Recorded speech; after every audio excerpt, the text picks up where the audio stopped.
안녕하세요. 오늘 우리가 함께 살펴볼 주제는 바로 한국의 쉬었음 청년 문제입니다. 일을 하지 않고 또 구직 활동도 하지 않는 청년들을 말하는데요.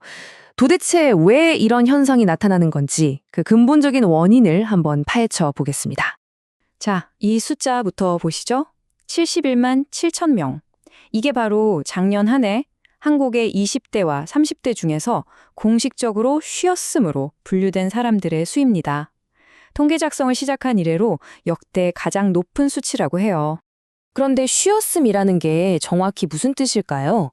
이게 그냥 쉬고 있다는 뜻이 아니라 공식 통계 용어거든요.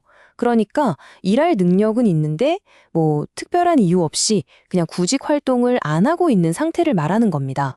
이 71만 7천 명이라는 숫자는요, 전체 청년 인구의 5.8%에 달하는 규모입니다.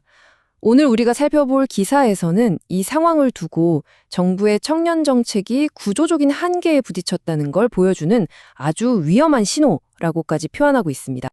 자, 그렇다면 가장 중요한 질문이 남죠. 도대체 왜 이런 일이 벌어지는 걸까요? 정말로 이게 청년들 개인의 문제인 걸까요?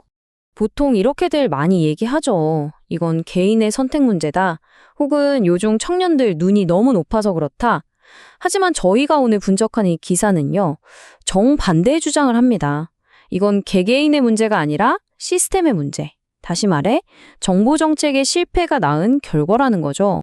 기사에서는 정부 정책이 세 가지 지점에서 결정적으로 실패했다고 아주 날카롭게 지적하는데요. 하나씩 한번 뜯어보겠습니다. 이 주장은 크게 세 단계로 나뉩니다. 첫째, 문제에 대한 진단부터 틀렸다. 둘째, 진단이 틀렸으니 당연히 처방도 잘못됐다.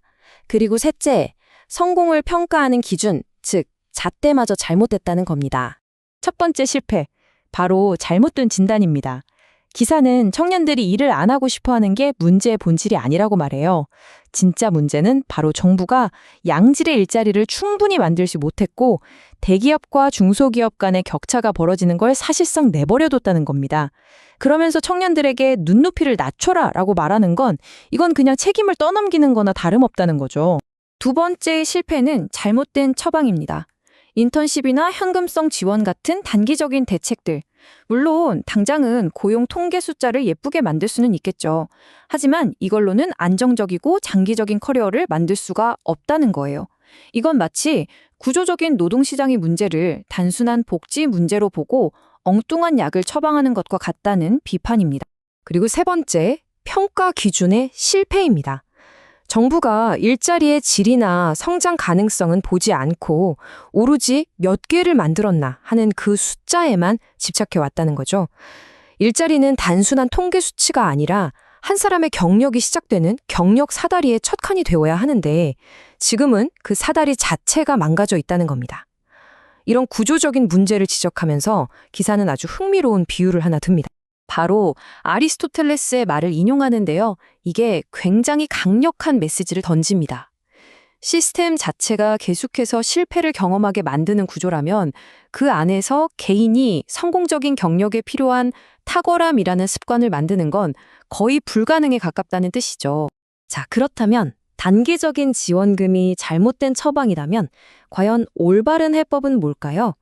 기사는 다른 나라들의 사례에서 그 힌트를 찾아야 한다고 말합니다. 이 표가 그 차이를 정말 명확하게 보여주죠.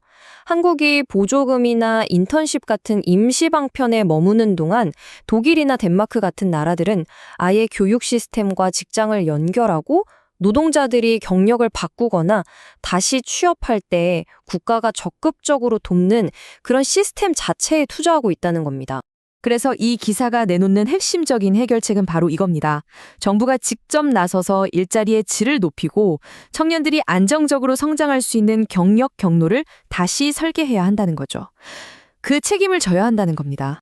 자, 이제 이 문제 전체의 판을 뒤집는 기사의 강력한 결론으로 넘어가 보겠습니다. 기사의 결론은 이겁니다. 71만 7천 명이라는 이 충격적인 현실은 그들 개개인의 선택이 모여서 만들어진 결과가 아니라 수년에 걸쳐 이어진 정부의 정책적 결정들이 만들어낸 결과물이라는 겁니다. 그래서 이 기사는 우리에게 마지막으로 아주 도발적인 질문을 던집니다. 이 모든 증거 앞에서 과연 다음 정책은 더 빠른 지원금을 주는 것일까요? 아니면 이 구조 자체를 바꾸는 근본적인 결단일까요? 여러분의 생각은 어떠신가요?